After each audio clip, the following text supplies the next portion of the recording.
Good morning, everyone. We will call the meeting to order at 9:30 this morning. Thank you for being here this morning. First off, we all received the agenda. Are there any additions or deletions to the agenda?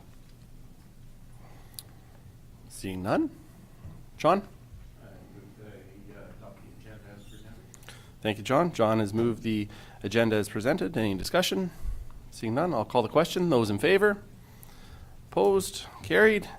Moving down to the adoption of minutes, we have two sets of minutes. First, from the County Council meeting of May 5th, 2022. Are there any errors or omissions or any issues with the minutes? Lauren? Thank you, Lauren. Lauren has moved the minutes of the County Council meeting May 5th, 2022. Any discussion? Call the question. Those in favor? Opposed? Carried. And the special county meeting county minutes of May 10th, 2022. Mark? I'd move the adoption of the special council meeting of May 10th minutes. Thank you, Mark. Mark has moved the minutes of the special council meeting May 10th, 2022. Any discussion? Call the question. Those in favor? Opposed? Carried. And first off, we have an introduction to make this morning, so I will throw to you, Hillary. Good morning.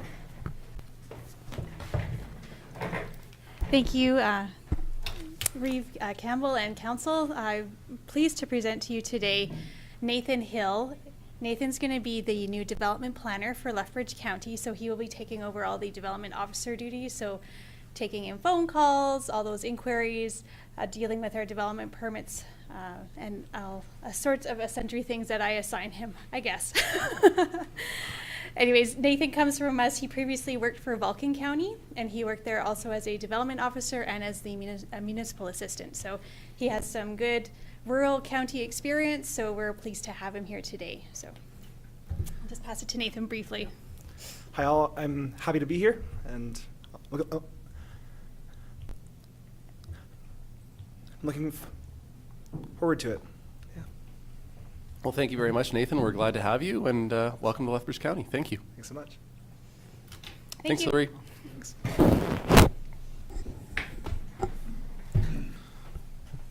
Moving down, department reports, D1 Community Services, item D1.1, the draft fire bylaw number 22-002, first reading. Good morning, Larry. Good morning, Byron. Good morning, Mr. Chairman and Council.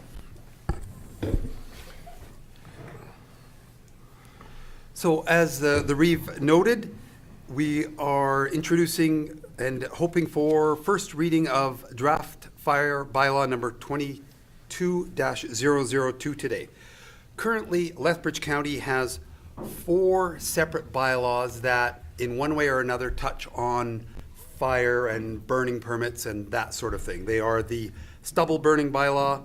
We have a separate fire ban bylaw. The county also has a fire permit bylaw, and most recently a fire services bylaw. And this bylaw really is intended to consolidate those 4 bylaws. So rather than, oh gee, which bylaw do I go to look for whatever matter you might be looking for with respect to fires and burning in Lethbridge County, it'll all be housed in one location, and that being this new draft fire bylaw. The stubble burning bylaw is rather dated. It was adopted in 1989. The fire ban and fire permits bylaws were both adopted in 2014, and the most recent fire services bylaw was just last fall.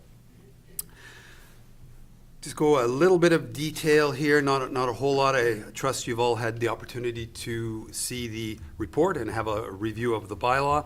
I'll just maybe highlight as well, in addition to just consolidating the 4 bylaws together into one, there are a number of points where changes have been made, although arguably not radical or crazily different than what has been in place thus far. One of the changes is that we are looking to increase minimum fines from $100 to $250. I think we found over the years, inflation hit, as we all know, in every area of our lives and our world, and $100 you know, if it's meant to be a bit of a deterrent for people, it seemed to maybe be losing its effect and impact. So we're proposing that all fines that were at a minimum $100 be increased to $250. We're looking to, in this bylaw, it proposes to authorize county administration to impose fire bans and restrictions. We had a contradiction in the fire ban bylaw and the fire permit bylaw. One of them said council and the reeve shall impose fire bans and authorize the fire bans. The other one directed that administration would do it. So we had a conflict there in any event, and we're proposing for a cleaner, more streamlined process that be delegated to administration.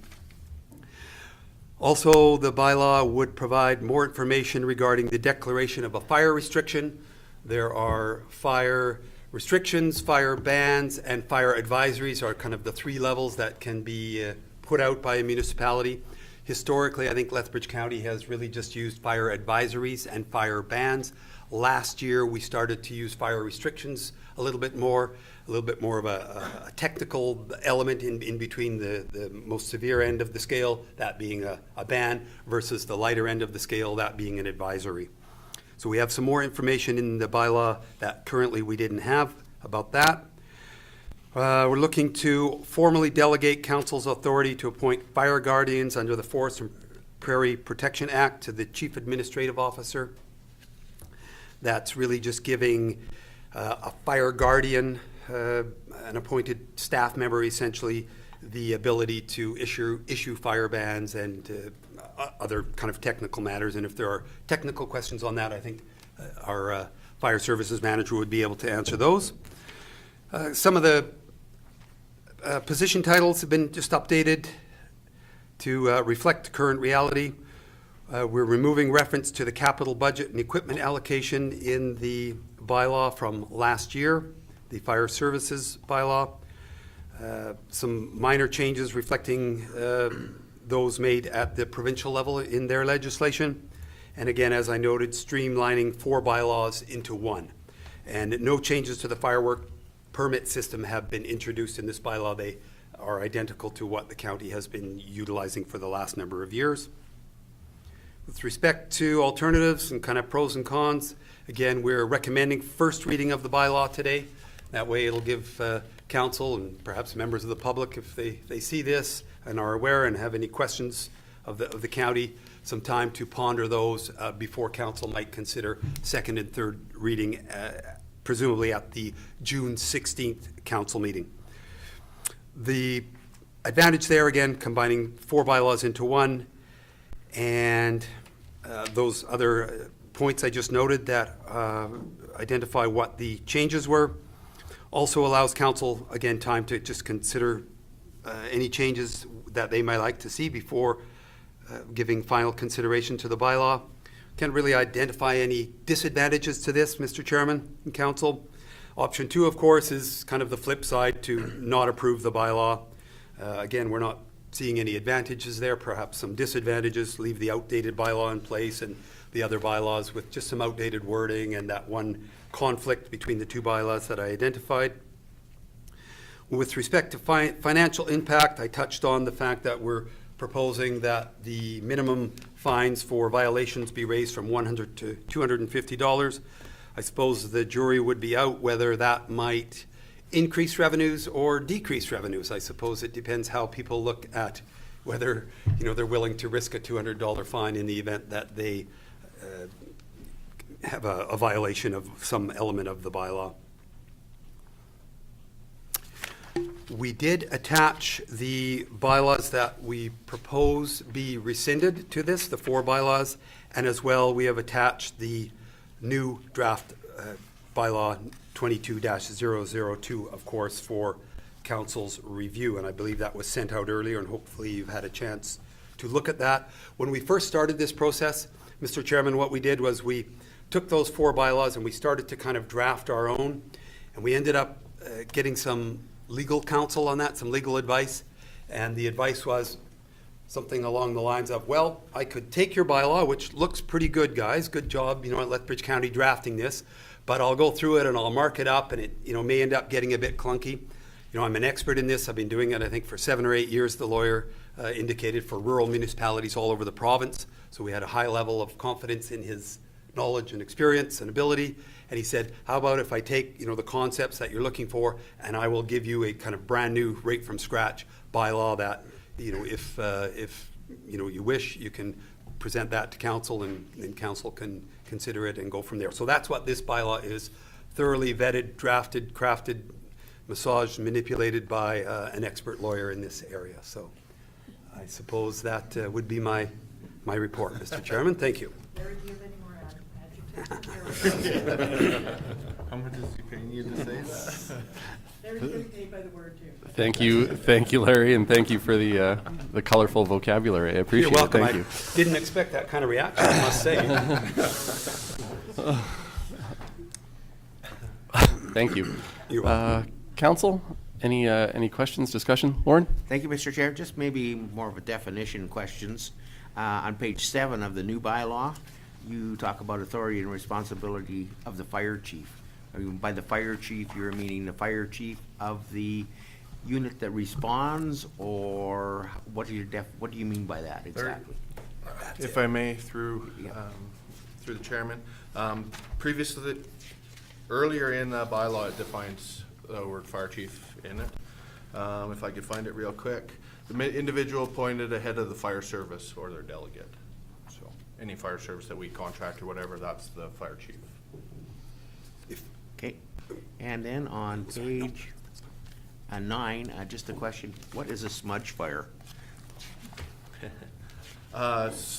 If I may, again, through the chairman, smudge fire is fire for eliminating insects and stuff like that. So they actually create a ton of smoke to try to calm down the insects and stuff in areas. So it's basically a smoldering smoke fire that people will put out to limit the amount of bugs and insects in an area.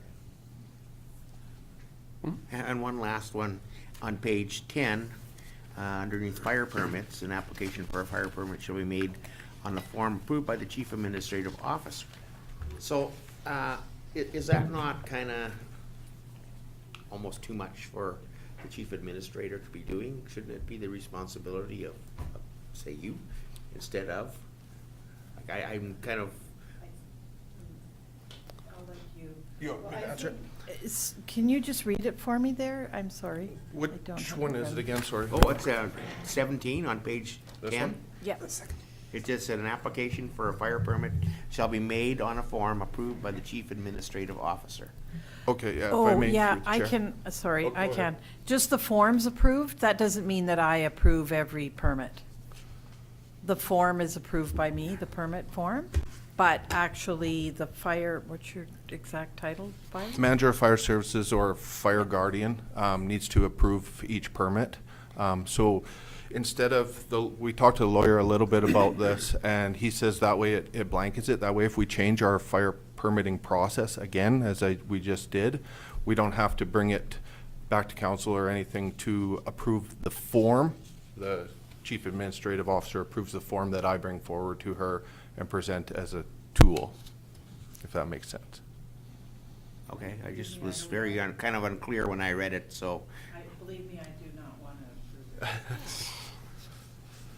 it. In under the fire guardian and I believe the fire manager definitions, it does say that's their duty to approve permits and stuff, not the CAO ultimately would have, because they do oversee my position as well, but it's delegated to my position to do the approving and disapproving of fire permits.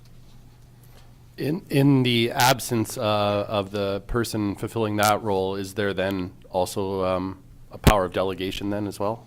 Yeah, exactly. The CAO is automatically considered under the Forest Fire Protection Act guardian, and then if this bylaw goes forward, it would be up to her then to designate other guardians under her, and me, possibly Larry, for if I'm gone, or if we feel another fire chief from one of the departments might be applicable as well. Thank you, Byron. John? Thank you, Mr. Chair. when I reviewed this, and this is a very, very detailed and what I would consider a well-written technical document, my only sort of concern in the larger picture is that we as council in the county need to make sure that the document is something that is easily understood and conveyed to the general public, and going through this, there is a lot of back and forth where you have to refer back to another page and to get a full understanding of it. So I'm concerned that this might be too technical. Through the chair, to Councillor Curvis, just so we were aware of that and what we have done in the background in anticipation of this passing first reading today. We've got an extensive public engagement piece that will go out if this is approved today, and it'll give the public more understanding of the bylaw before we bring it back for second and third reading. John? Thanks. I think that's very important, but also maybe I don't want to use the word, but I think it's the most pertinent word, a dumbed down version of sort of rules and regulations that how it pertains to it as an additional document that the public can go and very quickly understand.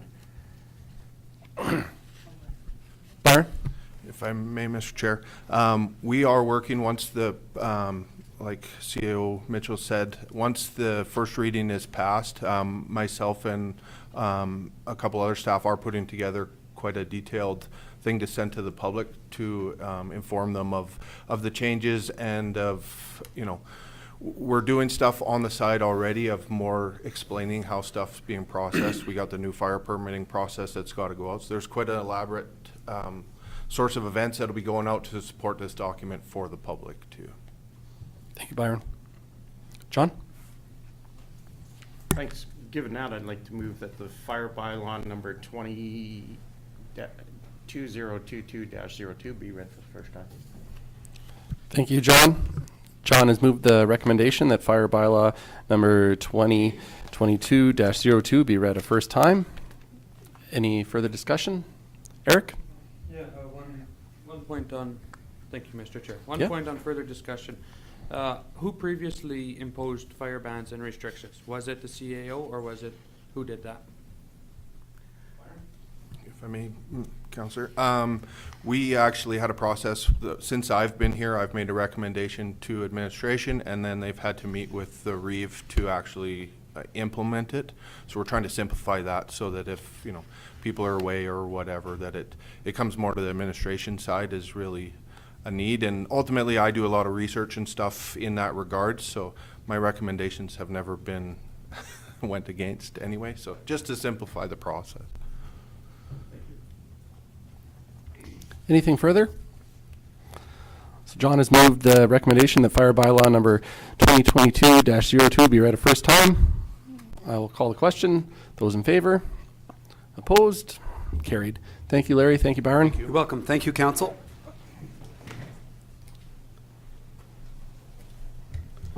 We can now move down to item D.1.2, the January to March 2022 Community Peace Officer Report.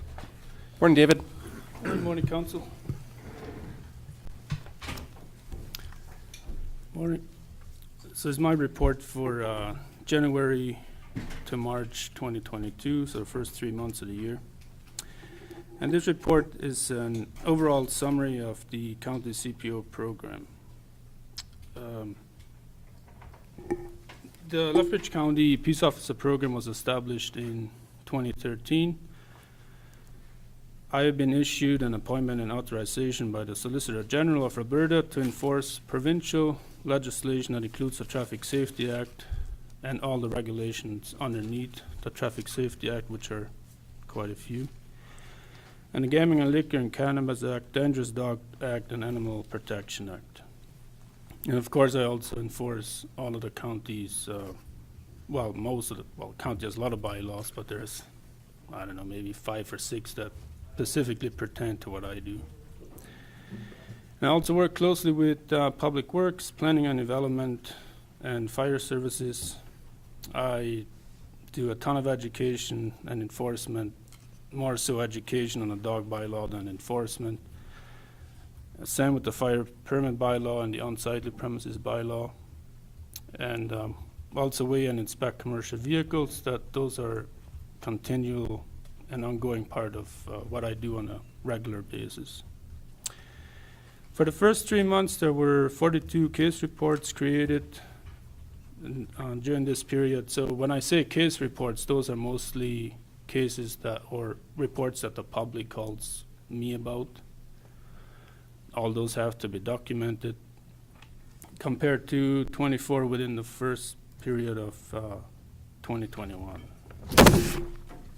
And I just have a kind of a pie chart or a bar graph there for you guys to see.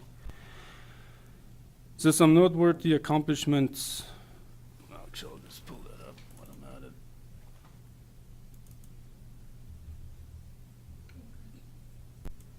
So unsightly, how do I go through?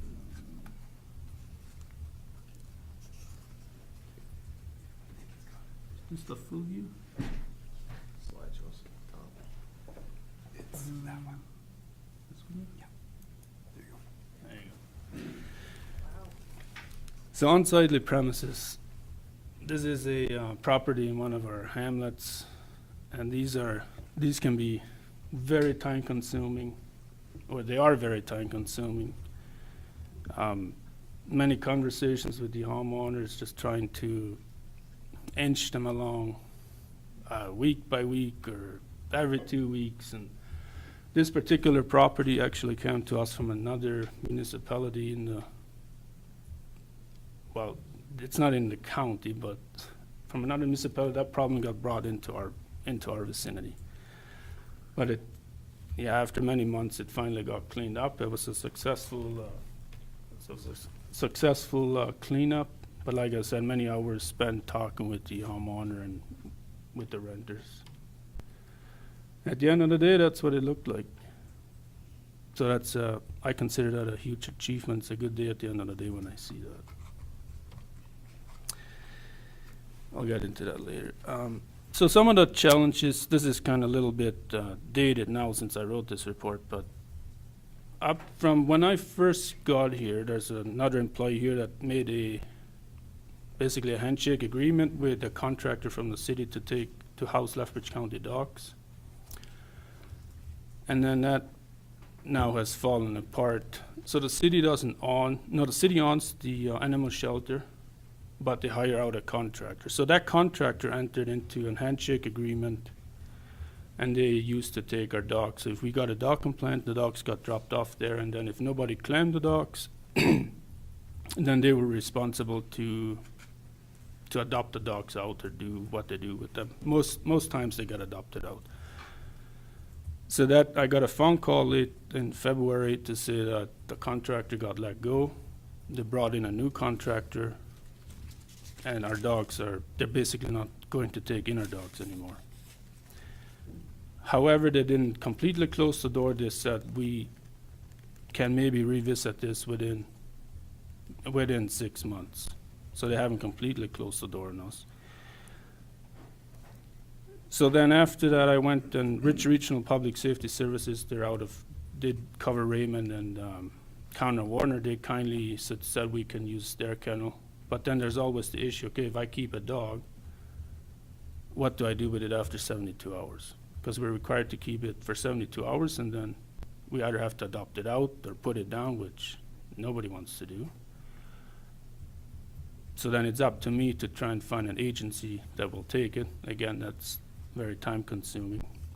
So in the process of all of that, to where we are today, Misty Creek Dog Rescue, she's located out in Vulcan County. We've now got her for at least a year, that if I do pick up a dog, I can take it to her, and then she keeps it. If the owner comes forward, they obviously got the dog back. If nobody comes forward, then she takes possession of the dog and adopts it out. So that is where that is today. And during that time period, there were 106 violations ticket issued and 62 written warnings. And numerous lights flashing, slow down, and then they speed up anyhow after they're gone, half a mile down the road. Most of those tickets fall into the category of speeding, stop sign violations, and commercial vehicle violations. So a number of those speeding tickets would be in 60 or in reduced speed limit zones, and some people will do 114 in a 60 and 109 in a 60.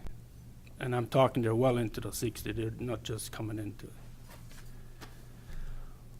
Revenue received from fines issued helped offset the cost of CPO program. There's approximately 29,000 written in fines, which 50% of that comes back to the county.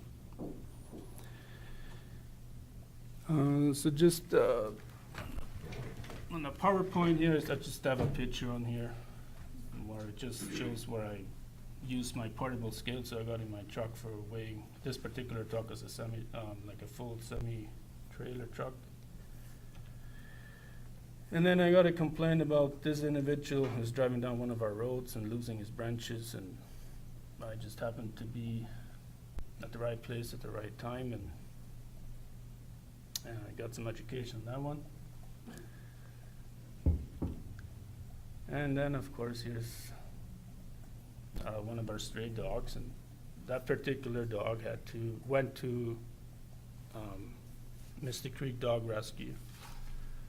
And then sure enough, 2 days after she took full possession of it, the owner comes forward, and she kindly gave him back without charging him a $400 adoption fee. So he was lucky on that one. So that's my report. Any questions? Thank you, David. Questions from council? Lauren? Thank you, Mr. Chair. So I see in your report you mentioned that you may be a possibility to work with Colhurst and Coaldale for dogs in the future. Is that still being explored? Oh no, sorry. Yeah, we did explore that, and then Tabor was also involved in that. They built a very nice facility out in out in Tabor. So part of that discussion was that they will hold a kennel for us. So I would be responsible for the first 72 hours, and then Tabor would take the dog. We would have to pay them a $500 retainer fee per month if they take a dog or not. And Coaldale was part of that discussion too, but that has since fallen apart. They actually signed a deal with our contract with the MD of Tabor, and now they said they don't have any more room. So now Coaldale is back to the drawing board themselves. You did mention, David, though, for the foreseeable future for the next year here, you do have a solution in place. Is that correct? Correct, yes. Do you have anything further, Lauren? John? Thank you, Mr. Chair. How big of a problem are stray dogs? Like in the course of a year, how many do you end up picking up normally? I checked with the city, and they picked up, in the last 2 years, about 30 dogs per year. From the county? From the county, yes.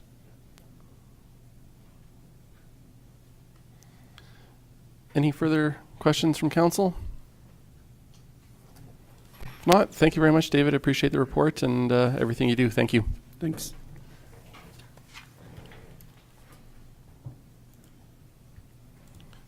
Moving down, D1.3, we have a verbal report request from Air Show Committee. Morning, Larry. Good morning again. Thank you very much, Mr. Chairman. As noted, a verbal report only. We didn't have time to put a written report together as this request from the Lethbridge Air Show Association, they're calling themselves, Lethbridge International Air Show Association via the city came into us.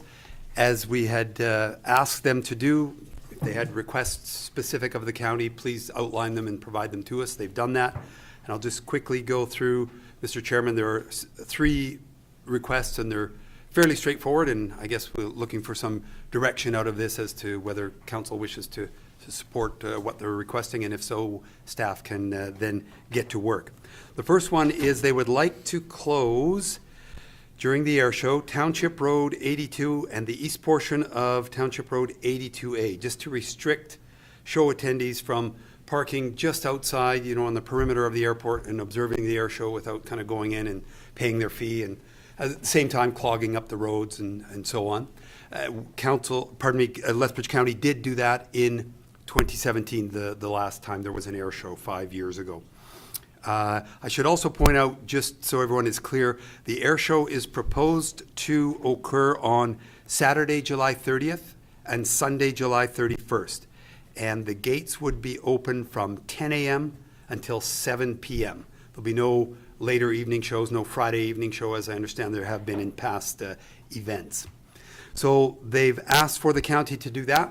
One other component to that, Mr. Chairman, is that in 2017, I do see that to close that road temporarily, basically for 2 days or parts of the 2 days during the air show, we had council look at and ultimately adopt a temporary road closure bylaw. And that's something that can be done out of the Traffic Safety Act. If it were for construction purposes, we wouldn't need to do that. But because this is different, it's for an event, we should do that. And then we're solid. And if any members of the public who just wanted to go for a Sunday afternoon drive on that road, are displeased with it, we could say, well, we're solid in that regard. We've met the legislation. We have a temporary road closure bylaw. So if council supports, the notion of closing the roads, administration will bring forward a bylaw. It's interesting too, with this temporary road closure bylaw, it will state the specific dates and times.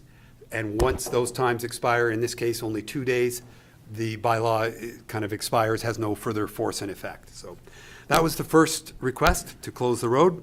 Second request was to provide a water truck for Township Road 82A. And again, I understand the county did that at the last air show in 2017. And when they say a water truck, of course, they mean water truck and operator.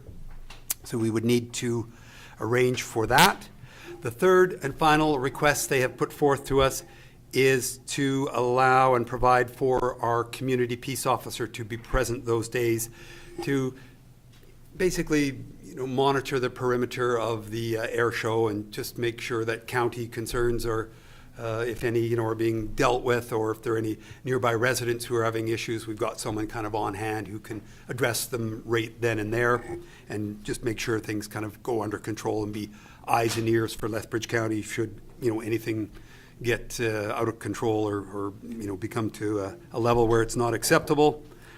And that's it. Again, to summarize, they'd like the roads closed, they'd like a water truck, and they'd like the county peace officer to patrol on those 2 days, Mr. Chairman, and that is the request and the verbal report. Thank you.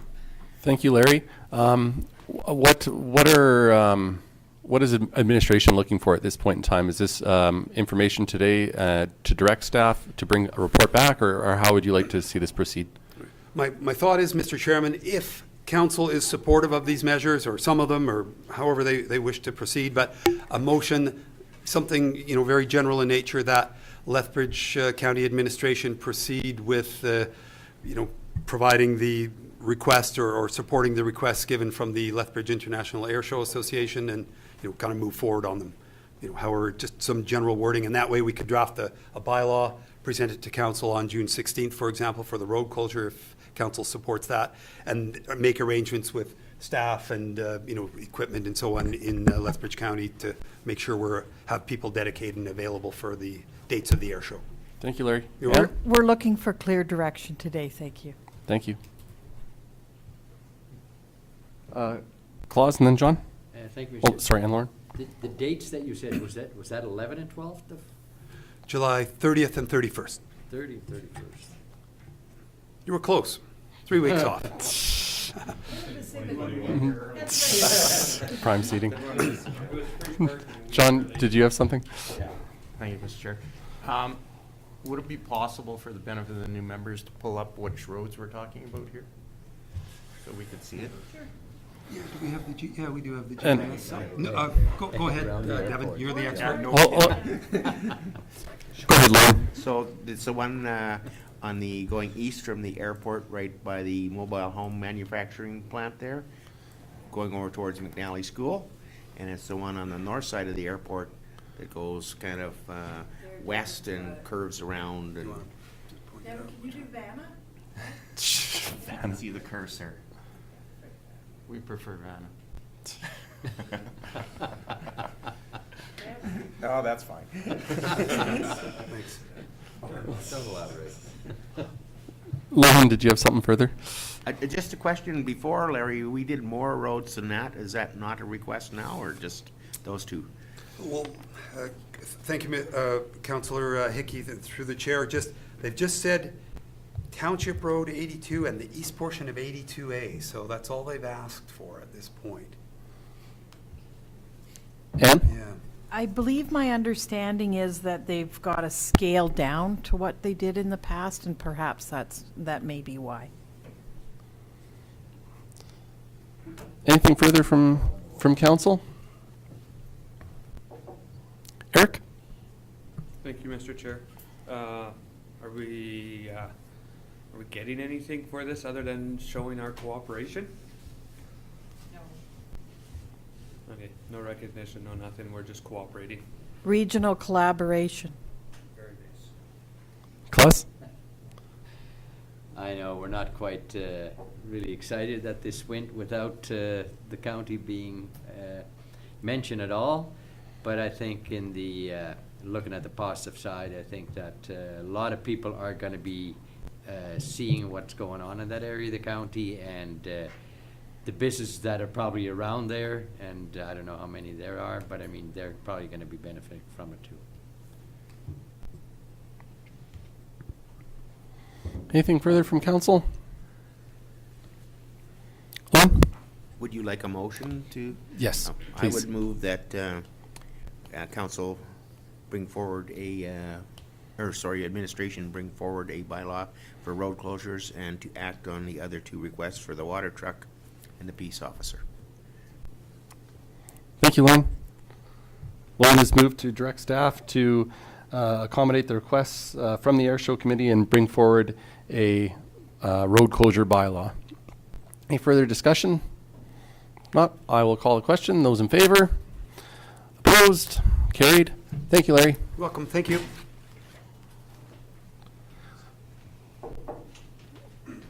We do have a 10:30 delegation, so we'll skip over that and we'll move down to D2, Municipal Services, D2.1, Agriculture Service Board composition and bylaw. Morning, Jeremy. Good morning, Council. Good morning, Mr. Chair. So today I'm here to discuss a couple items that are related to the Ag Service Board. This first one is in terms of the board not having an active bylaw and the composition essentially of the board. So I'm just going to go through the details essentially of this. In accordance with provincial legislation, Council needs to adopt a bylaw that establishes the Ag Service Board. Currently, right now, we have done extensive research and we cannot actually find an Ag Service Board bylaw. So that has gone through extensive administration channels and through discussions with staff, and that is something that we have not been able to surmise. So just going through some background information, Section 145 of the Municipal Government Act authorizes council to pass bylaws relating to the establishment and function of council committees and other bodies. The ASB Act authorizes the Municipal District Council to establish and appoint members to an Ag Service Board. The Ag Service Board has historically been made up of all 7 members of council. Council always has the option of changing this historical arrangement into more of a hybrid structure, which is essentially part of this proposal today. The composition of the board can be made up entirely of councillors, a combination of councillors, and or qualified members of the public or strictly members of the public. This is at council's discretion. Whatever the composition of the board is, it must be specified in the establishing bylaw. So this is not, there is no bylaw today. Just to go through the documents that are attached, there is currently only a terms of reference which stipulates that the 7 members of the Ag Service Board are members of council, as well as we have our public participation policy attached to this as well.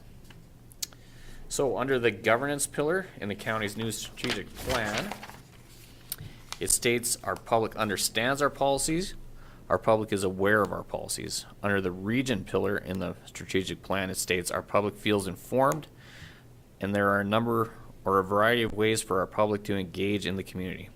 Appointing at least some members of the public to the ASB may help achieve these strategic goals by increasing community engagement in ag-related matters. The county's public participation policy also supports involvement of members of the public on the ASB.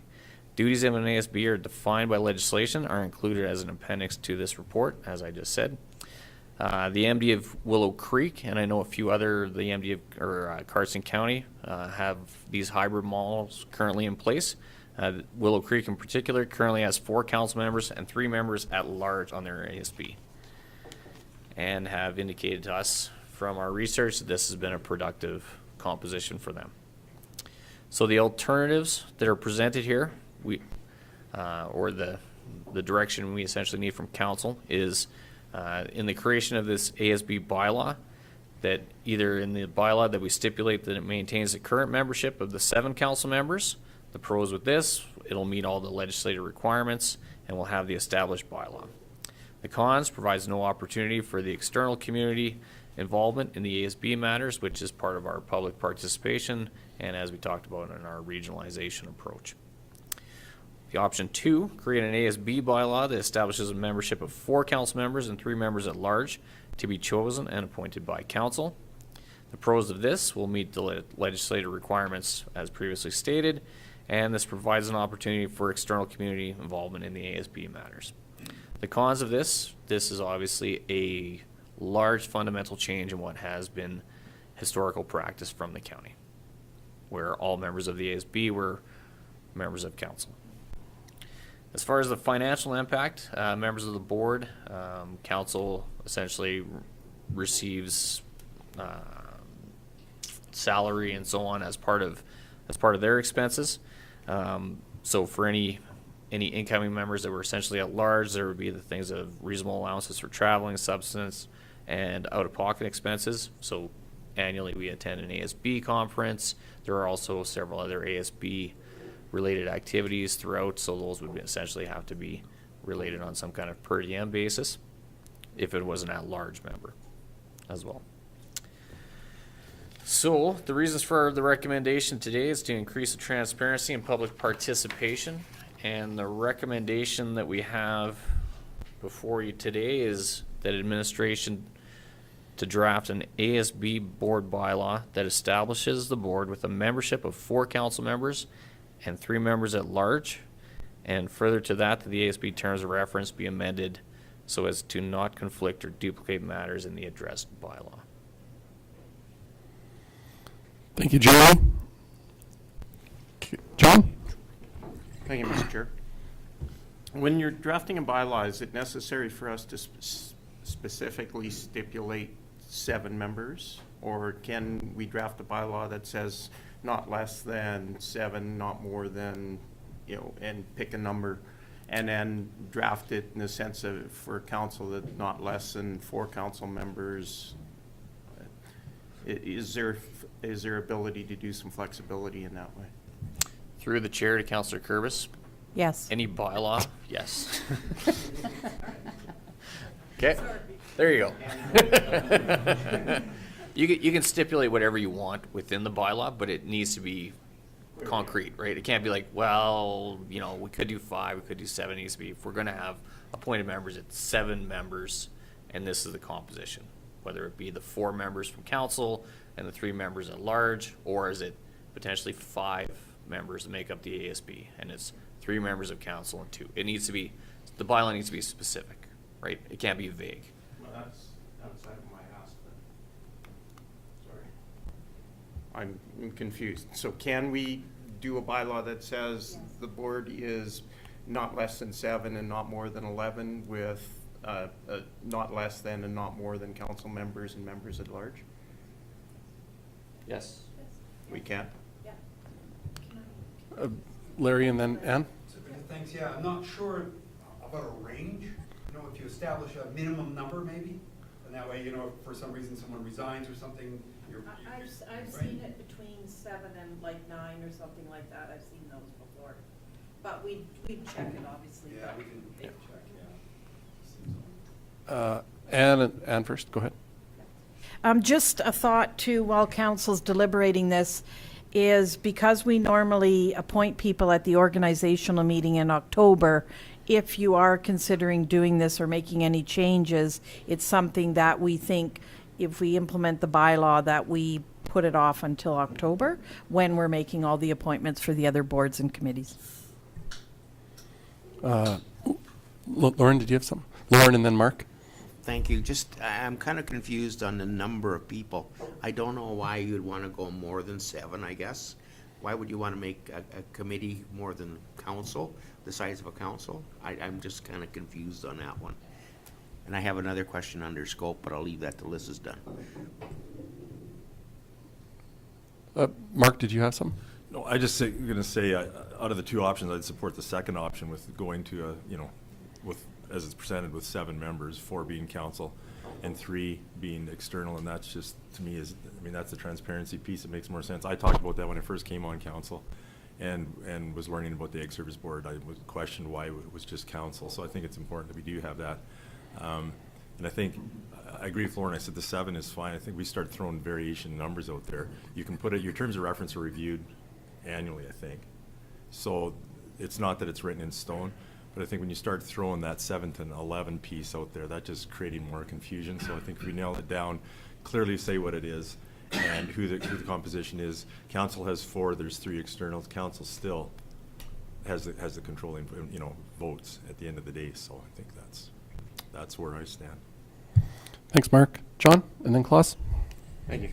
My thought process behind that was simply because we may be in a situation where there are less members at large that are interested or available to do this, and having some flexibility so that we can still provide a mix of council and members at large.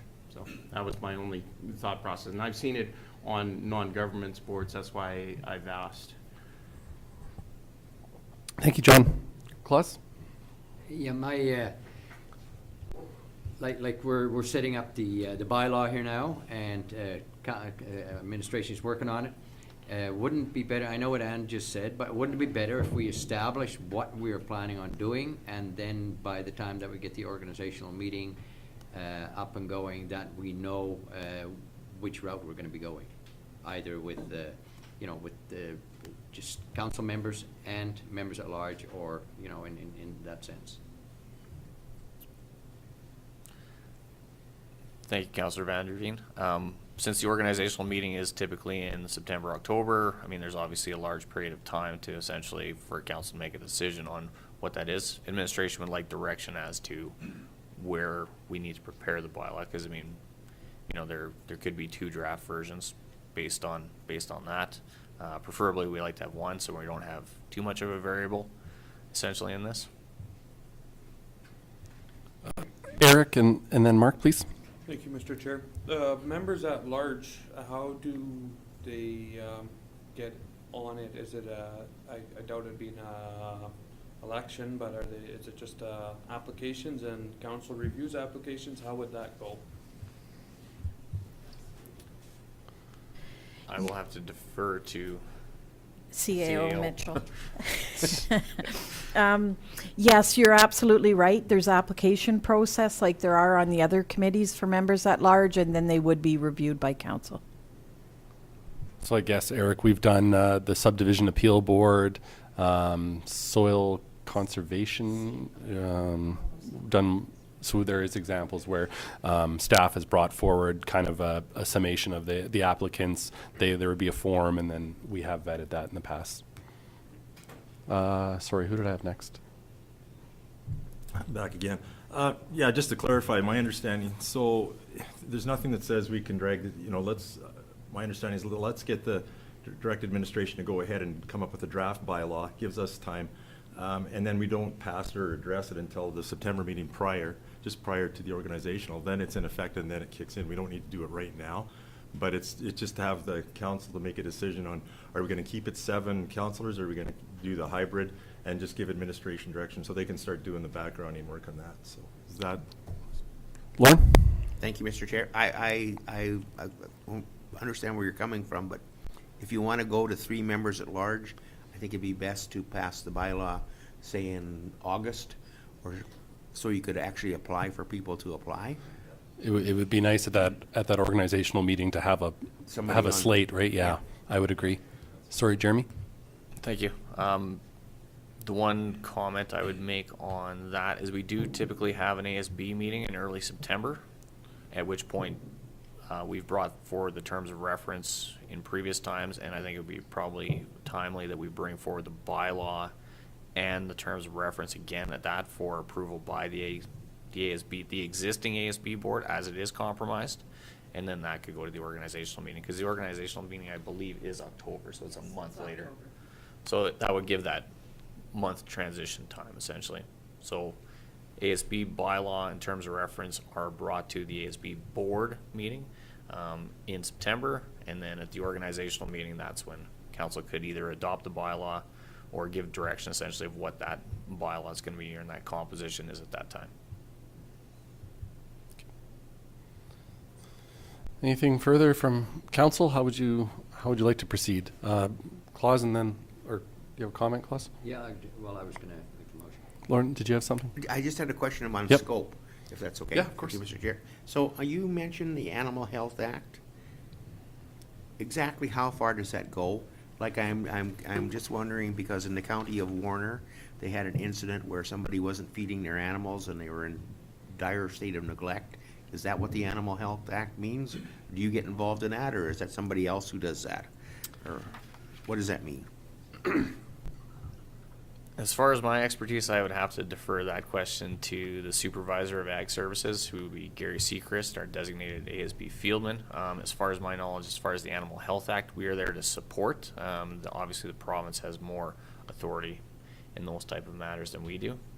But just like the Pest Control Act and the Weed Control Act, I mean, there are these mechanisms to address that, but they are very heavily legislated, and the enforcement of those is somewhat a mixed bag, would be my impression from conversations I've had with staff on those kind of matters. But in the case of, like, right now, we're dealing with, or sorry, we aren't dealing with specifically, but there is avian flu that has been identified in this area. We are aware of where those are, and we get notifications from the Canadian Food Inspection Agency right now. But that's about as far as our involvement with that, as we are basically in the know. As far as enforcing those matters, that becomes more provincial or federal legislation or authorities. We'll find out for sure. Yeah. Claus? Okay, thank you, Mr. Chairman. I'll move that administration drafts an agriculture service board bylaw that establish the board with the membership of 4 council members and 3 members at large for what was mentioned before, accountability, and that the ASB terms of reference be amended so that it does not conflict with or duplicate matters addressed in the bylaw. Thank you, Claus. Claus has moved the recommendation. Any further discussion? Claus has moved the administration draft an agricultural service board bylaw that establishes the board with a membership of 4 council members and 3 members at large, and further that the ASB terms of reference be amended so as to not conflict or duplicate matters addressed in the bylaw. I'll call a question. Those in favor? Opposed? Carried. And with that, why don't we take a short break until our 10:30 delegation.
at 10:34. We have a delegation at 10:30, CIBC Wood Gundy. And Jen, I will throw it to you. Thank you, Mr. Chairman.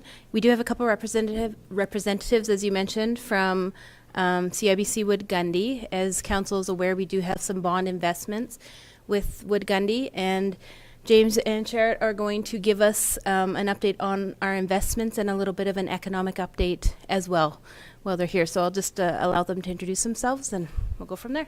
Thank you. Sure. So I'm James from the Ad-Hoc, and I'm an investment advisor and portfolio manager. And my name is Charles Hall, and I'm with the Ad-Hoc Advisory Group as well. Same thing, investment advisor and portfolio manager. And just make sure everybody can see my screen here before we begin. You bet. We can see your screen. Thanks for joining us this morning, gentlemen. We appreciate your time. Perfect. Thank you, and good morning, Mayor and Council. Thank you for having us here today. So we've been doing dozens of these presentations lately, as it's been very difficult to kind of make sense of what's happening out there in the world of economics. So the world has changed materially, not just in the last year, but even in the last month. So I hope this economic update kind of helps understand sort of these key things just to keep an eye on, specifically as they impact municipalities. Now, before we jump into the economics, I thought it would be prudent just to do one slide on this. A bit of background on our team. We work with 55 municipalities, mostly in Alberta, and all the municipalities have the same objectives. So these are what we call the 4 pillars of municipal investment management. So number 1, preservation of capital. So making sure everything in the portfolio has a principal guarantee attached to it.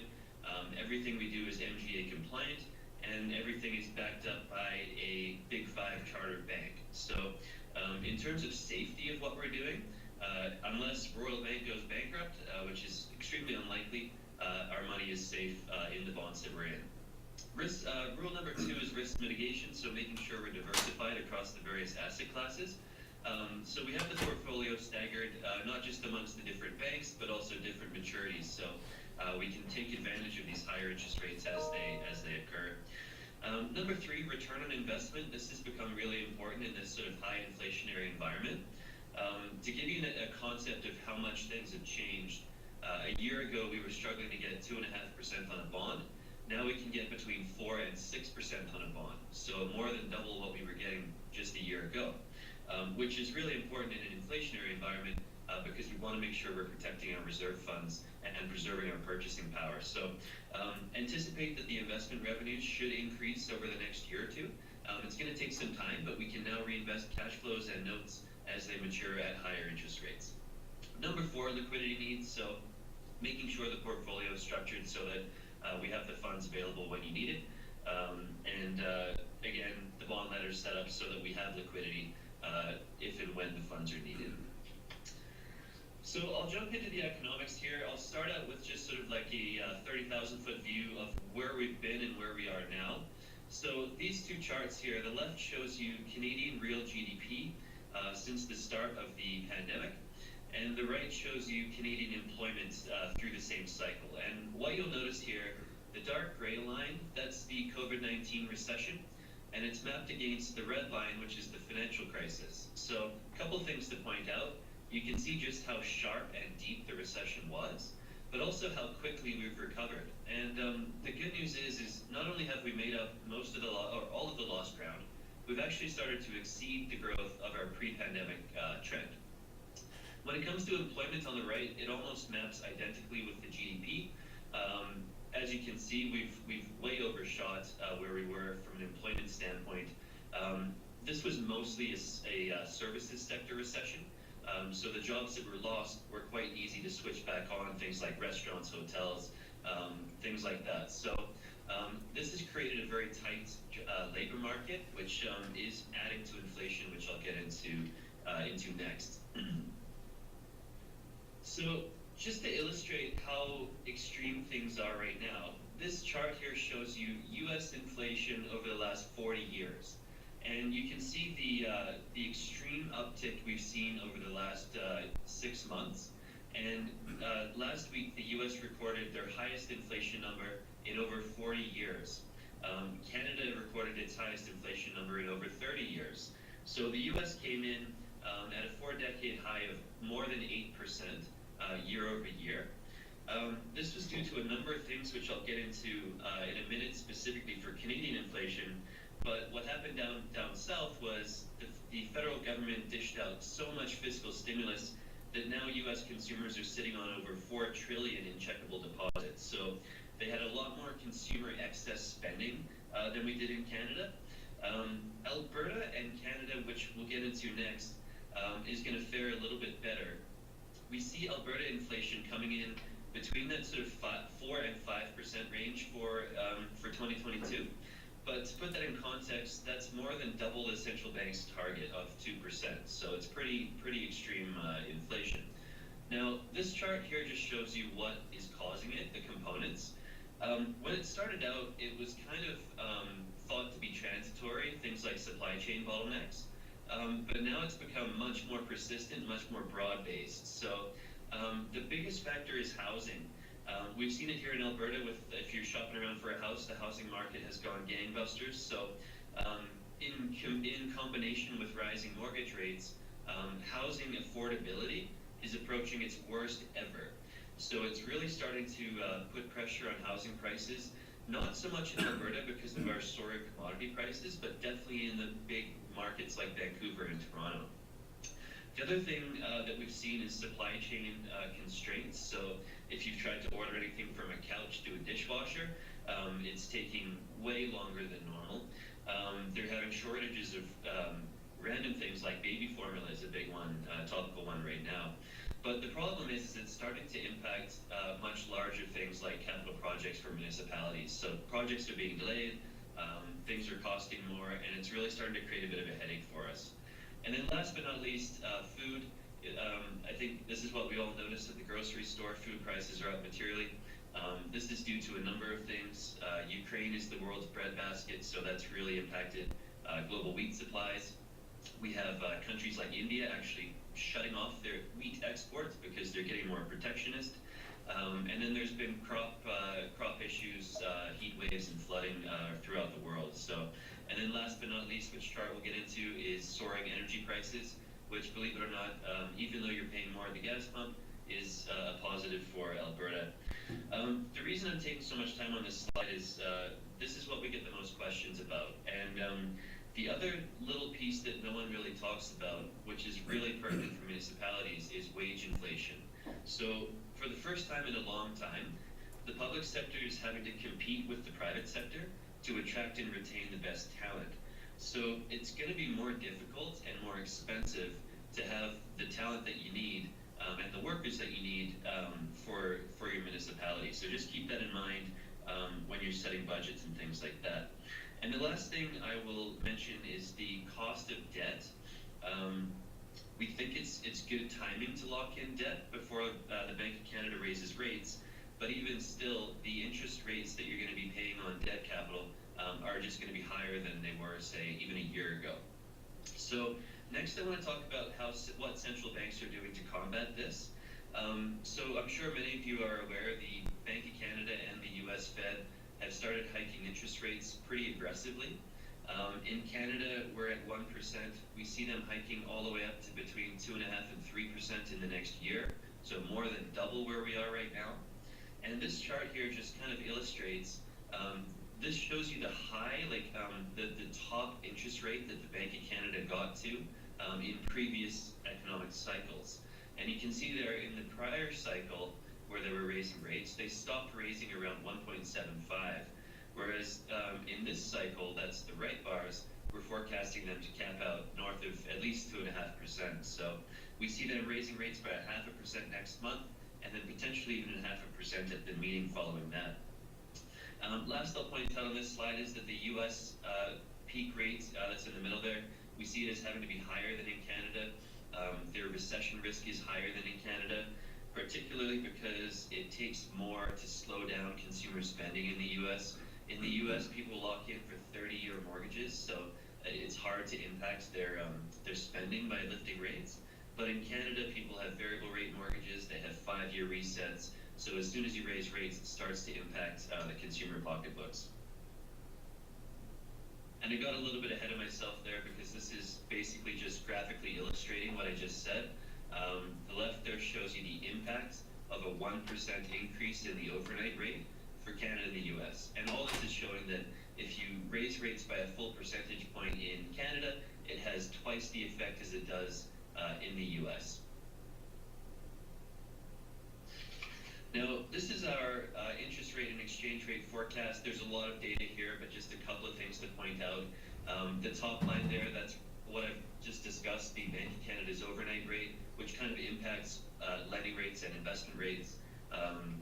The one I'll point out is that 10-year government bond.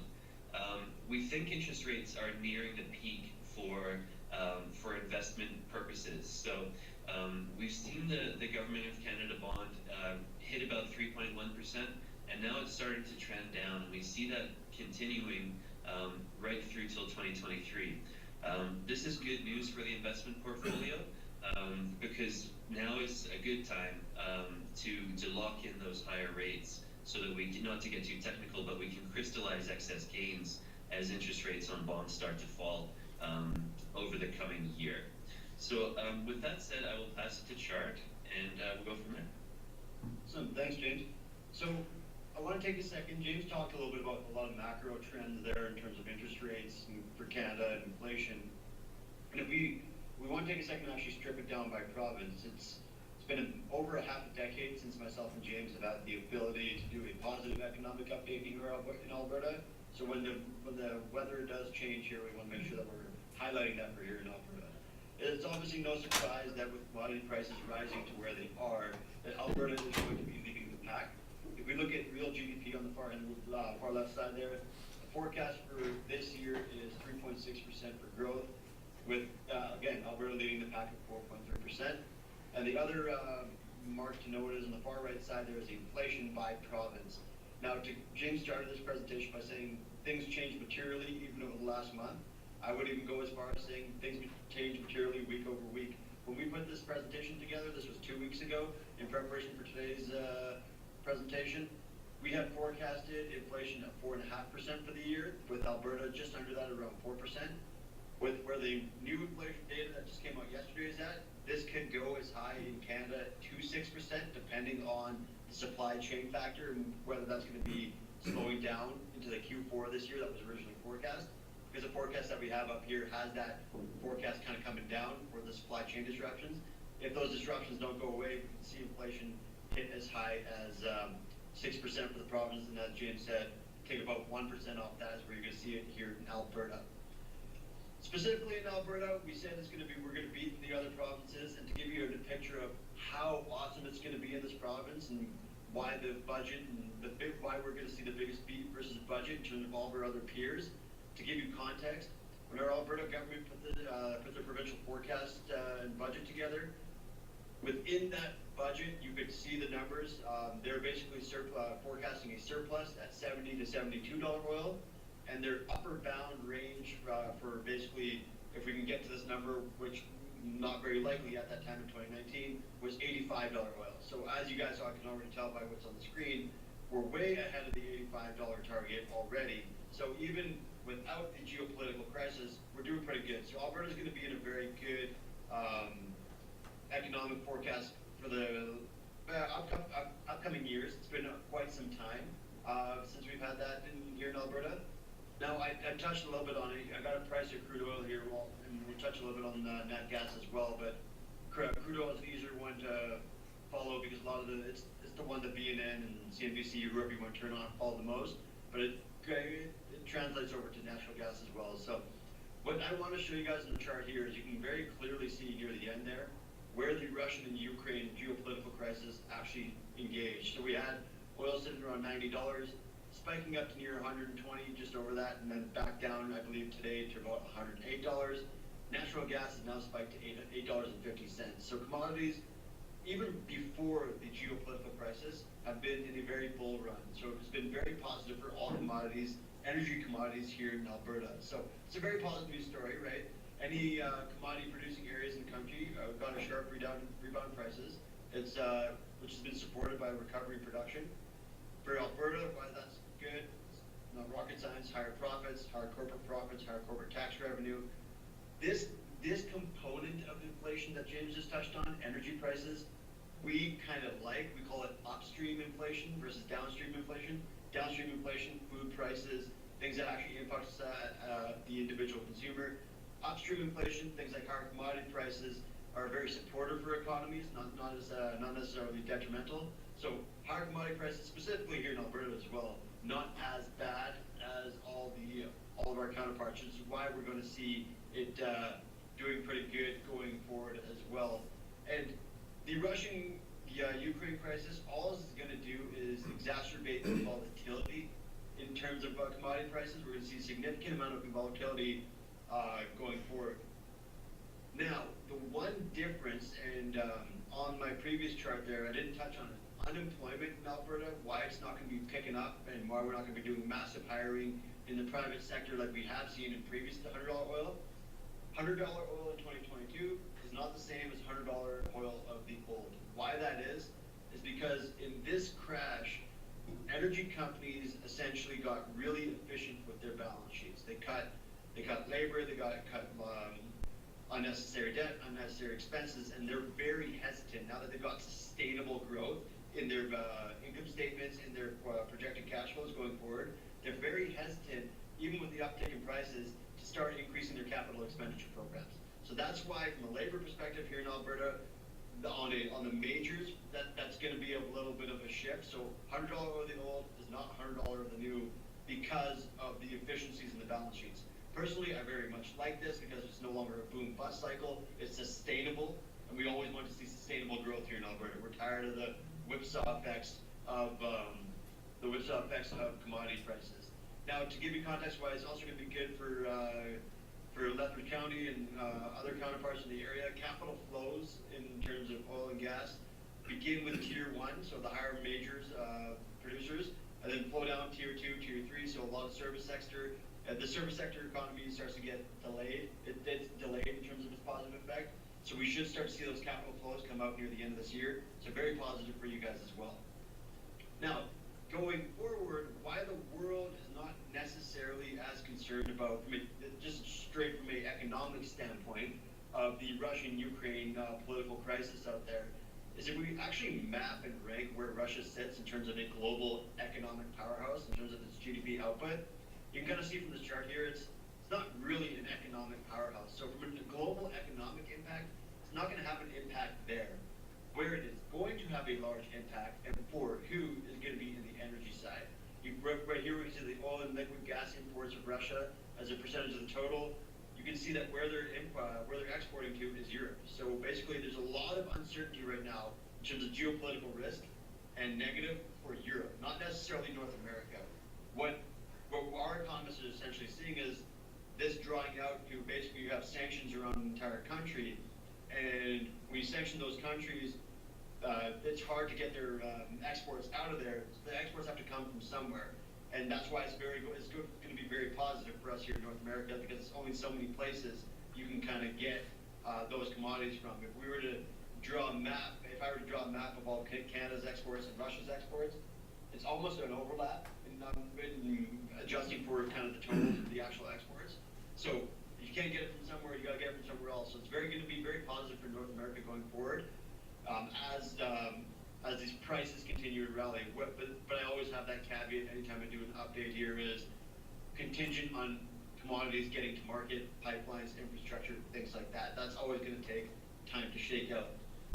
Our biggest concern right now is not necessarily in the commodity sector what the Russian-Ukraine political crisis is in the ancillary sectors and what other exports they're doing. You can kind of see the first one would be nickel, right? So give you a sense of the volatility that happened when on the price of nickel when the Russian-Ukraine crisis kind of spiked. We started out at $25,000, ran all the way up to close to $50,000, and now we're back down again. To give you context on how much volatility this is going to cause in the markets. Again, I say volatility because volatility is expected to shake out. Where our concern is from the food crisis.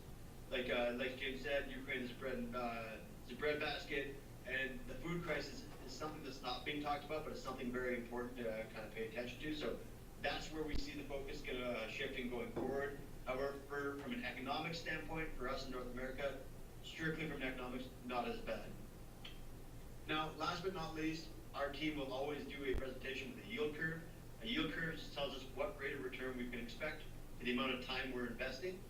And the green line there is if we were to invest with the Government of Canada, red line is provincial bonds, and blue line is financial issuers like RBC, CFC, TD. Now, what this is showing us is that it basically gives you a visualization of what James kind of said in terms of our expected rate of return going up. The bond market is a very smart market, and it's a forward-looking market. So when it saw inflation picking up to 4 or 5%, whatever it is, it's already adjusted for these inflation numbers. So it's already adjusted for 4 to 5% inflationary numbers. So what does that mean for Lethbridge County and your guys' portfolio? What that means is our expected rate of return is going to go materially higher as the years pass on now, because as James said, we were struggling to get 2.5% a year ago. Now we can get 4% by only buying a 2-year maturity. So 4 to 6% is going to be a lot easier and more predictable. So steady, consistent 4 to 6% is what we're expecting in the portfolio going forward, without having to take any risk. But we can't even take risk within the context of the MGA. And with that, we want to make sure that we gave enough time for questions as well. So I'll pass it back to you guys to see if you guys have any questions, context of the portfolio, and the economic stuff we touched on today. Thank you. Excuse me. Thank you, Sherrod. Thank you, James. Appreciate the presentation. I will open it up to council for any questions at this time. Klaus? Yeah, thank you, Mr. Chairman, and thank you for the presentation. And one thing I can't wrap my head around is the unemployment in Canada. We're around that 6.8%. And there's so many people asking for people there. Everybody's short of people, and so where are these people not willing to work? Is it different circumstances? Can you elaborate on that a little bit? James, you're on mute. Apologize. So I'll start on that one, Charlie. You can add to it if you like. One of the big things that's happened during the pandemic is people started to reassess how they wanted to live their lives. Not so much in the younger cohort, but in the 55 plus cohorts. So what we've seen is the participation rate come down, so that the pool of workers has shrunk. Less people who are nearing retirement age are extending what they're doing.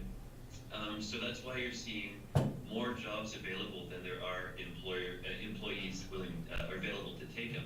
That's what's causing that wage inflation. So that's the biggest factor.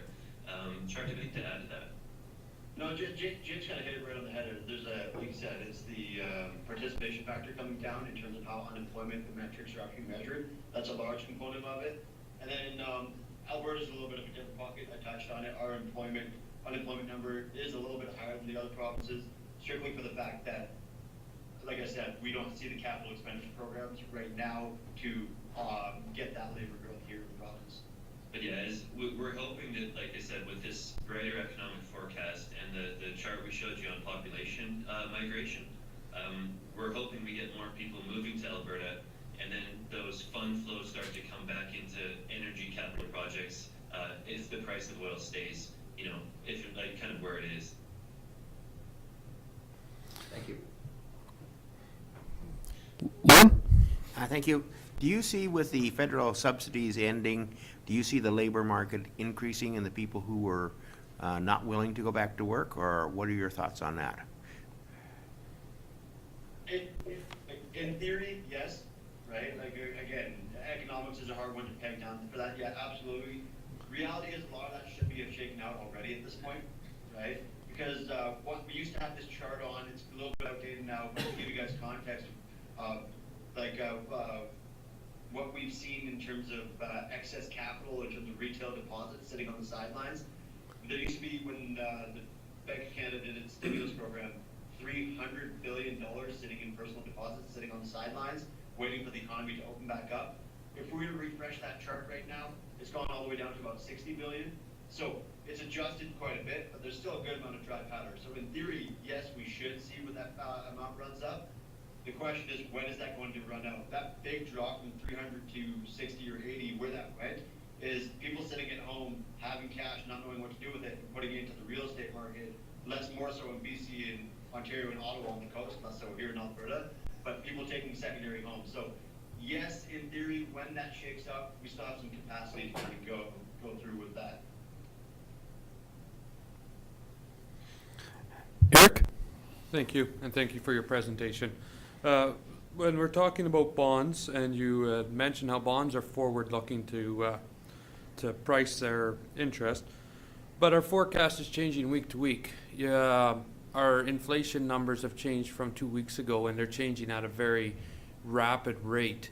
The advice to buy into bonds right now, could you reiterate that as we're on an upward swing yet, even though the Bank of Canada is cutting theirs?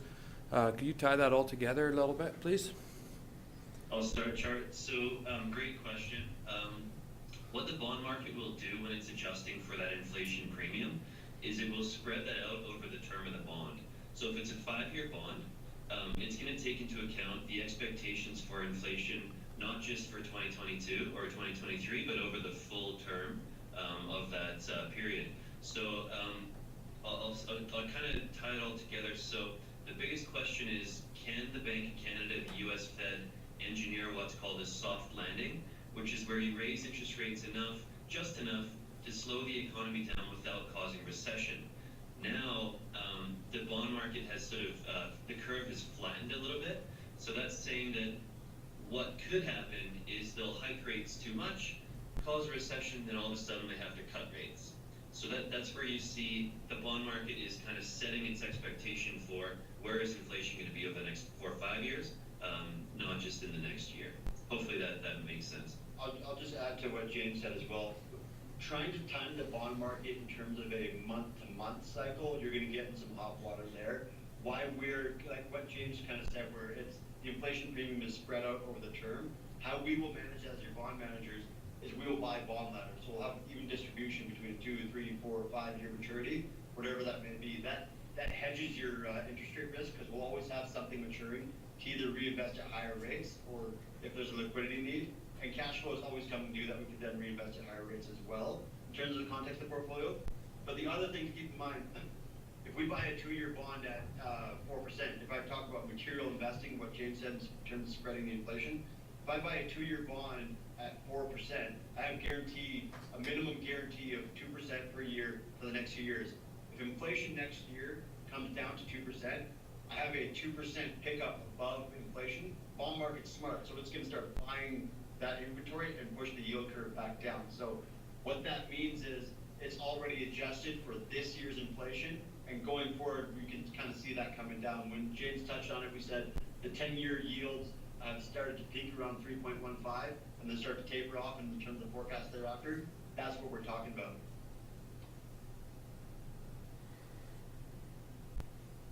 Anything further from council? Thank you very much for your time today, guys. We really appreciate it, and appreciate some insight onto what's going on right now. I know it's a very fluid situation, but appreciate your insights and your time as well. Thank you. Thank you all very much.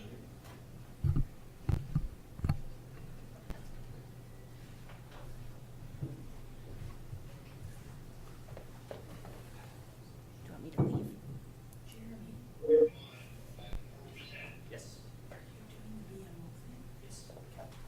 Good there, Candace?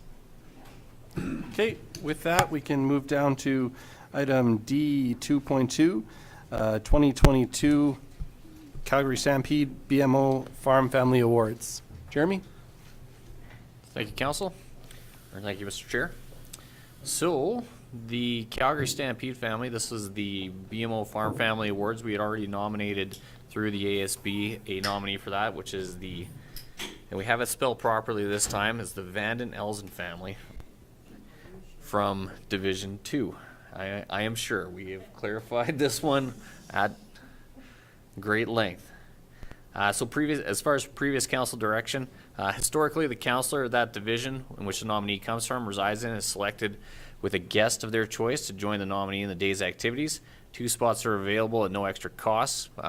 So typically, the counselor of the division and their guest would essentially attend. The Stampede has informed us every time we've ever inquired in the past, there are no extra tickets. There's 2, essentially.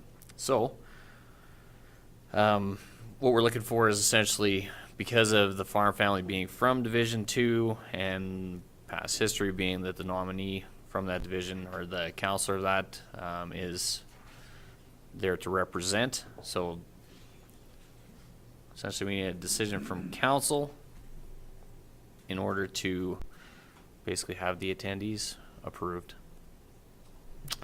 So the recommendation that I have today is that County Council select 1 member of council and a guest of their choice to represent Lethbridge County at the 2022 BMO Farm Family Awards presentation scheduled for July 11th, 2022. So that is this year's Stampede. Thank you, Jeremy. I will open it up to council. John? I think that makes perfect sense to move forward with the counselor elected in that division, assuming, of course, that they're able and willing to accept that. Therefore, I'd like to make that motion. Thank you, John. As that is Division 2, I am available and would definitely look forward to that opportunity. So John has moved the recommendation that County Council select 1 member of council and a guest of their choice to represent Lethbridge County at the 2022 BMO Farm Family Awards presentations scheduled for July 11th, 2022. Any further discussion? Oh, sorry, John. One small clarification. So the recommendation is that the county councillor from Division 2 be selected. Thank you. Jeremy? Counselor and guest. Counselor and guest. Okay. Yes. Yeah. Good, Candace. Any further discussion? I will call the question. Those in favor? Opposed? Carried. Thank you, Jeremy. Thank you, council. Now move down to D3, Corporate Services. D3.1, the 2022 Bursary Ad-Hoc Selection Committee. Hi, Jen. Thank you, Mr. Chairman. So we're at that time of year again where school has wrapped up and Lethbridge County has put forward the information with regards to the bursary application for 2022. Just as a reminder to council, there is a policy in place with regards to the bursary and the process of applications and who would be acceptable in that position. To date, just for a little bit of background, we have received 4 applications, which is a little bit lower than last year. We had 9. June 1st is the deadline date for that. To date, we have, for advertising purposes, we've done some news releases, the website, app, what's happening. We have the front lobby digital display, poster. We have had 8 social media posts, 5 Sunny South ads, 3 County Crier newsletters, 3 utility billing inserts, and Facebook advertising, for which we've had reached over 4,900 people and had 92 clicks, and which is pretty good because it's cost us about $69 to do that to date on Facebook. So that seems to be a pretty active source for advertising. Anyways, in the upcoming weeks or prior to the deadline, we have 3 more social media posts going out, another Sunny South ad, as well as the County Connection will have information in it. So I'm hoping prior to the deadline there's a little bit more uptake. If you do know of any students within Lethbridge County that would be applicable, please have them go to the website and send them our way. Council also approved $2,000 within the 2022 budget for the bursary applications, so that's for 2 applicants to receive $1,000 each. As part of that, however, we do require a small ad hoc committee of council, about 3 members, to review the applications. I have, in previous years, prepared sort of a matrix that aligns with the eligibility criteria. I try to make it pretty simple for council members. It's 1 meeting. And then the member of the ad hoc committee would present that to council who they've selected. So what I'm asking for today is just if county council could make that bursary selection committee could identify 3 members. Thank you, Jen. As it says in the report here, I know Lauren, Steve Campbell, and myself participated last year on the ad hoc committee. Jen did a terrific job. Like she said, brought us a full matrix, the application, all the required information that went along with that, and it was a pretty straightforward process. Jen did a lot of the heavy lifting for us, so thanks for that, Jen. And I did enjoy my time, but would definitely be open if new members of the council would like to participate. So I would open it up to council if there's anyone interested, or Mark and then John. Yeah, I'd be happy to sit on that committee. I've got extensive experience with 25 years of 4-H dealing with this and going through the same process. So, John? I would be happy to be on that committee as well. Thank you. Lauren, would you like to again, or? I could certainly do. Yeah. If any other discussion, Klaus? Thank you, Mr. Chairman. So when does it close, or is it closed? June 1st is. June 1st. Yes. Would it make any sense to, get on some school websites or anything like that the students would, or are you on there? Councillor Vanderveen, through the chair, I believe Maddie did reach out to the schools, and I had a call from one of the counselors in Coaldale, I believe it was. I did call back and had to leave a message and haven't heard back from them, but she was just basically asking who's eligible, and I said Lethbridge County residents are the eligible students. And do we also go to university and college, or do we just go to high schools? I'll double check with Maddie. We have discussed that in the past. I know previous to this policy coming in place, I think about 3 years ago, it was more specific, I think, to the college and university. Councillor Hickey may be able to help me with some of the history there, but we didn't have a lot of uptake, so that's why we went this route. We did extend it to college and university because I think 2 of the 2 who won were both in university last year. Yeah. Sorry, Larry? Sorry, I just have the privilege of opportunity of looking ahead here a little bit into the policy. I do say there's a bullet there that only students going to first year of studies are eligible to apply. So on second, third, fourth year college or university based on that conflict. Okay. Thank you. Thank you. Okay, so we do have a recommended motion, and Mark, John, and Lauren have indicated that they would let their names stand for the ad hoc committee. Someone like to make that motion? John? Sure, I make that motion.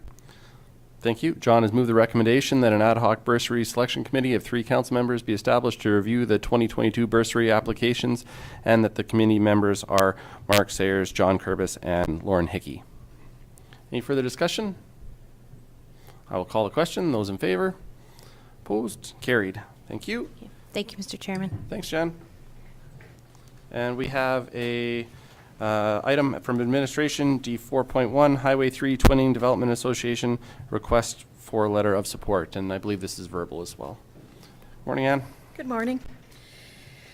Apologies, this just came late, so there is no report, and it will be verbal. And I'm going to turn it over to Councillor Van Essen, because I believe he sits on this committee. If you could just help us, Councillor Van Essen, and give us a little background on what the committee's looking for. I should have given you a warning, sorry. Thank you. Yeah, put me right on there. So, pretty much reading what the request is from the committee. They're going to the federal government to go for more, what are they exactly looking at?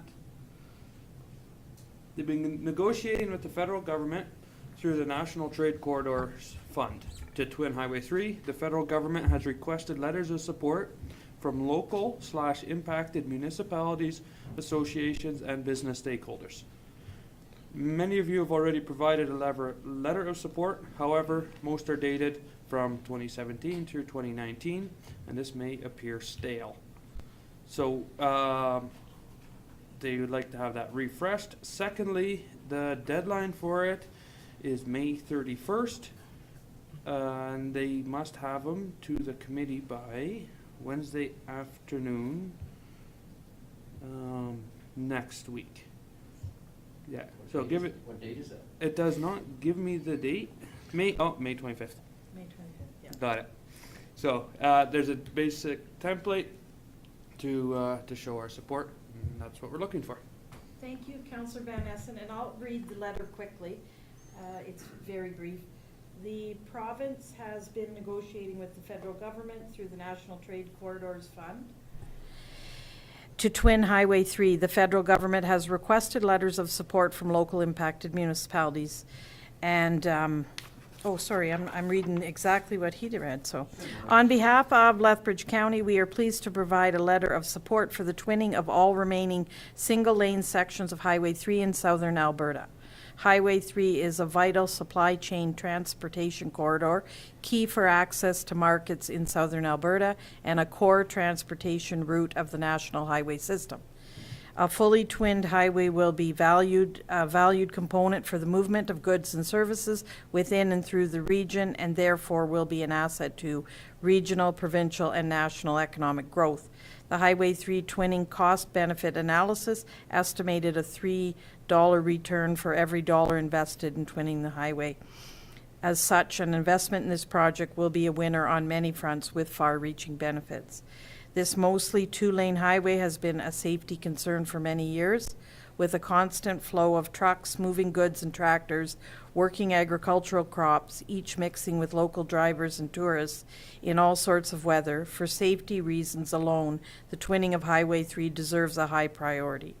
We respectfully encourage the government to fully fund or federal provincial cost share this project in whole or in planned dedicated sections at the earliest possible opportunity. And that, in essence, is what they are requesting for a template. Lynn? Thank you, Mr. Chair. Would it not be best to include the ag food corridor in some language in there? Because the federal government is coughing in putting up some money for that. Okay, good. We'll put that in. Klaus? Yeah, thank you, Mr. Chairman. So, we, like the stretch that's done now it's gonna be done now from Tabor to Burdett, it seemed like that was strictly a provincial, the $230 million that was set aside for that. That was strictly provincial. Did the federal government participate in that one too, or I'm not sure. I don't know the answer to that. Because they asked for support from 2017 to 2019, so they had that. So now it's like they said, it's getting stale. So you wanna have a new application for that we still support it and would really like to have that done. So what are the chances that we're going to get something from the federal government, as they have not contributed to this one? Eric? Thank you, Mr. Chair. To Councillor Vanderveen, the feds are showing interest in development of these types of projects, infrastructure projects. So putting the request in isn't gonna, there's a real good cost benefit on there in the event that we do get something, but I cannot say that they did support the last one. I have no evidence of that, but it's well worth trying to request it, as they're looking at some infrastructure stuff. Thanks, Eric. Klaus? Yeah, thank you again, Mr. Chairman. We had a report from Mayor Reeves. We had a report from Bill Chapman. And he did not mention anything about having needed to renew the support that we all are giving to the Highway 3, or did you guys have your meeting later on? After. This just came in on Monday, this request. Yeah. Can I, Yeah? Another opportunity that we have as well too is at the upcoming Federation of Canadian Municipalities Conference that there will be attending, that we have requested delegations with some federal ministers and we haven't had any response yet. However, there may be an opportunity to lobby at that venue. Thank you, Ann. Eric? I'd like to make a motion that the council or the administration drafts a letter of support and gets it off prior to the deadline. Thank you, Eric. Eric has moved that to direct administration to draft a letter of support regarding Highway 3 tolling and submit it prior to the deadline. Any further oh, sorry, Ann? Just with the addition of the agri-food court. Yes, amended letter, yes. Thank you. Any further discussion? I will call the question. Those in favor? Opposed? Carried. Moving down, we have one piece of correspondence. Since our last meeting, it was from Alberta Municipal Affairs. It was from Minister Rick McIver, just highlighting our visit at the Spring RMA Convention. He touched on our discussion regarding the Provincial Police Service, concerns regarding farmland assessment, and the upcoming local government fiscal framework. From this, we have received a meeting with Minister of Justice and Solicitor General Tyler Shandro, which Ann and I will be attending next week, a virtual meeting, to discuss that provincial police force bit. And we've also seen some communication regarding LGFF and the upcoming participation part of that discussion. So yeah, it was nice of Minister McIver to send this along, and Ann and I and the rest of council that was at the airport last week. I think we all got a chance to visit with Minister McIver. He's always very generous with his time, so we appreciate that. Now we can move down to item J, County Council and Committee updates. And like we did previously, if there are any highlights that you'd like to capture, or if you'd like to go through your entire list, that's at your discretion. Warren, we can start with you, Division 1. Thank you, Mr. Chair. Don't know that there's any outstanding issues from FCSS. They're moving along, and so far everything is running pretty smoothly. Green Acres Foundation still struggling with enough of occupants for to keep their occupancy rate up. Seems to be increasing very slowly, but everybody's still afraid of COVID and moving into a confined space with that. I think that's probably all I would have to say. Thank you. Thanks, Lauren. I would touch on maybe on April 6th, was able to meet with Sandra Dufresne from the City of Lethbridge regarding physician recruitment. Sandra is the lead of intergovernmental relations at the city, and she is working to put together some advocacy on behalf of the City of Lethbridge and the region regarding physician recruitment. This has been a very hot button issue. I know Economic Development Lethbridge is very involved in this, as are a number of groups. Staff was good enough to provide some information to Sandra regarding maybe the county's perspective on physician recruitment and what our urbans that lie within our boundaries are dealing with. In the future, it's expected that the city will make a presentation to council and potentially have a request or an ask as to how we could participate in this advocacy effort. Yeah. I think that's kind of the highlight. I was fortunate to have a few meetings. We meet with the mayor and CAO and Barons, discussed obviously their decision to cease operations of their fire services. They do feel confident, however, though, that they do have the tools they need to keep moving forward and remain sustainable. Had a meeting with the mayor of Colhurst as well, just discuss some things happening in both of our municipalities and the want and desire to work together on any opportunities that come forward. Yeah, and I will leave it at that. Division 3, Mark? The one thing I just touch on is the South Grow board meeting. I attended my first board meeting with South Grow, and it was held at the Exhibition Park. It was hosted by Exhibition Park.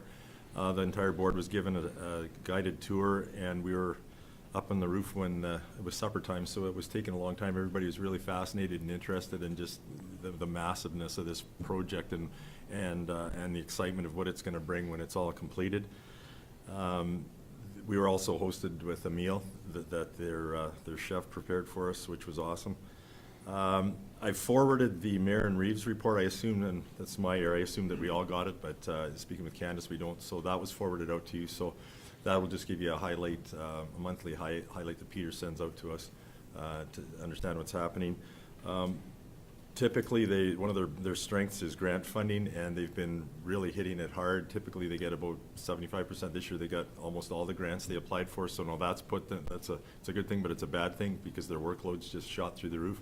There's a lot of opportunity for green energy grants and things for municipalities if they want to do that, but there's timelines on that. So they're really encouraging and working with municipalities and counties to access those and get those projects ongoing while those dollars are there.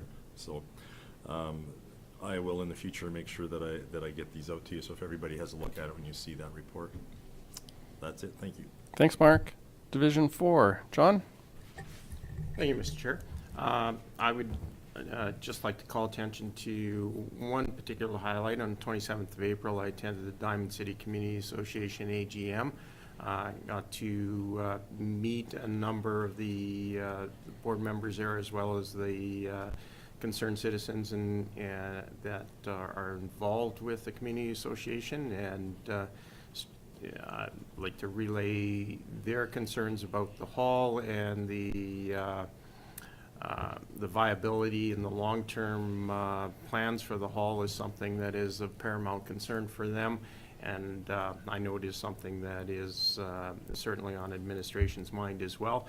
It's a vibrant little community. They've got a lot of pride in what they're doing there, and it was overall was a very, very good good meeting, and that would be about it for my highlights. Thank you, John. Division 5, Eric? Yeah, thank you. Probably the highlight was Highway 3 twinning AGM. First time they could meet in a few years. Very well attended. And lots of positivity of progress and how things were going. Thank you. Thanks, Eric. Division 6, Claus? Yeah, thank you, Mr. Chairman. Everything basically straightforward, I think. I think I reported on sale with the grant that we had, and things are moving forward, but like I said, it's very slow. Regional waste, yeah, that was just our quarterly meeting, and there was nothing really to report on that one. And yeah, that was about the extent of mine. Thank you, Claus. And Division 7, as Morris is currently out of the country, Lethbridge County Council meeting, CAO Council update, Ag Service Board meeting, and Lethbridge County Council meeting. Thank you, everyone, for that. That should bring us to the end of our public portion of the meeting. We have 2 closed session items, a water supply request and a discussion on proposed development. If I could have a motion to go into camera. Lauren? Lauren has moved that we move into camera. I will call the question. Those in favor? Opposed?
meeting back to order at 12:32.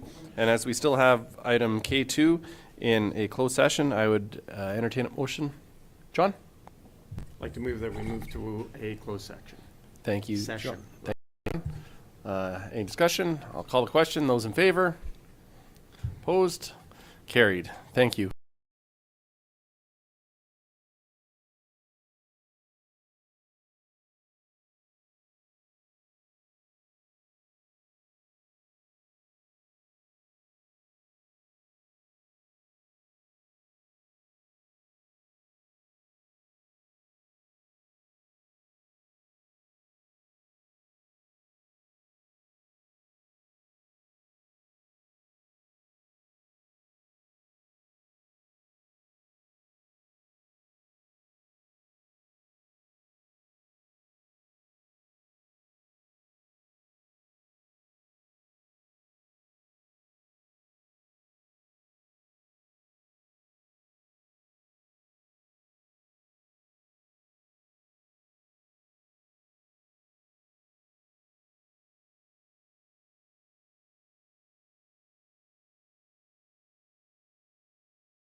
Thank you, Mr. Chair. I'd like to move that the County Council, through the Reeves, send a letter to the Town of Coaldale Mayor indicating the urgency of this matter.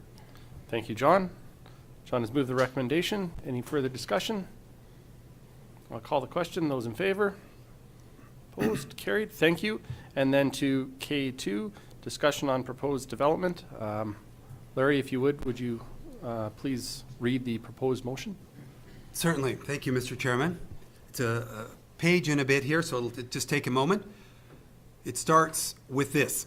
Whereas Lethbridge County's vision statement is Lethbridge County is Canada's most innovative rural community, and whereas from that statement, the 4 goals include governance, relationships, region, prosperity. And whereas Lethbridge County has received an unsolicited proposal calling for the establishment of the Lethbridge County BioCluster 1 from a privately funded and managed organization. And whereas the Lethbridge County BioCluster will help to advance the 4 goals of the Lethbridge County vision statement by developing a facility to enable and support the circular economy through the integration of all aspects of agricultural activities, including livestock product, crop production, renewable energy, restorative farming, and bioorganic fertilizer production. And whereas the Lethbridge County BioCluster will enhance the county by fostering economic growth, resulting in additional funding for infrastructure and services, increased employment, training, and business opportunities. And whereas the Lethbridge County BioCluster will further enhance the county by reducing the environmental impacts of agricultural activities, resulting in a healthier and sustainable environment. And whereas the Lethbridge County BioCluster will support the economic success of all stakeholders in the region by inclusion of First Nation stakeholders in the governance, revenue sharing, and economic development opportunities. And whereas the Lethbridge County BioCluster will attract new investment in innovation and new technologies that will result in the county becoming Canada's most innovative agricultural community. And whereas Lethbridge County and First Nations partners will not be required to fund the capital or operating costs of funding the design, engineering, and construction of the Lethbridge County BioCluster. And whereas the Lethbridge County BioCluster, as the landlord, will cover the operating costs by collecting rents from compatible tenants who share the vision of a more sustainable and prosperous future. Therefore, be it resolved that Lethbridge County will collaborate with the proponents of the Lethbridge County BioCluster 1 to support the establishment and operation of this venture through reasonable means at its disposal, including assisting with the procurement of approximately 2.0 million cubic meters of raw, untreated water by lobbying any government agency, irrigation district, water supplying organization, or other enterprise. Larry, can I stop? Sorry, I just caught something. The water, should we not put per annum in there? Because it just says 2 million per. So can you go back? I just caught that. So assisting with the procurement of approximately 2.2 million cubic meters of raw, untreated water per annum. Okay? Sorry you guys, I should have caught that before. Okay. Should I reread that one?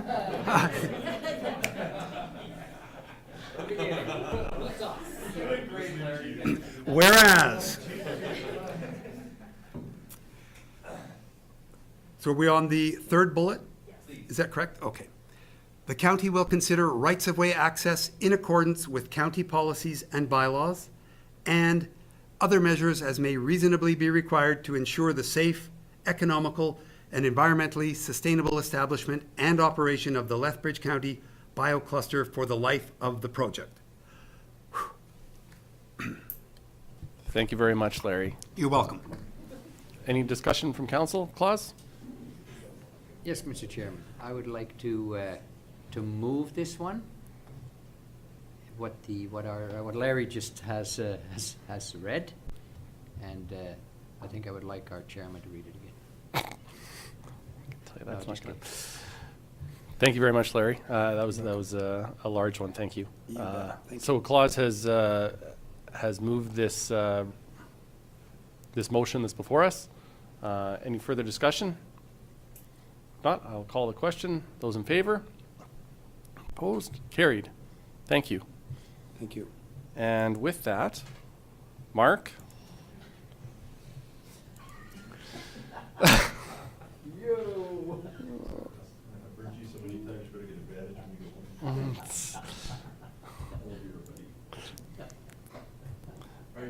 Yes, Mark?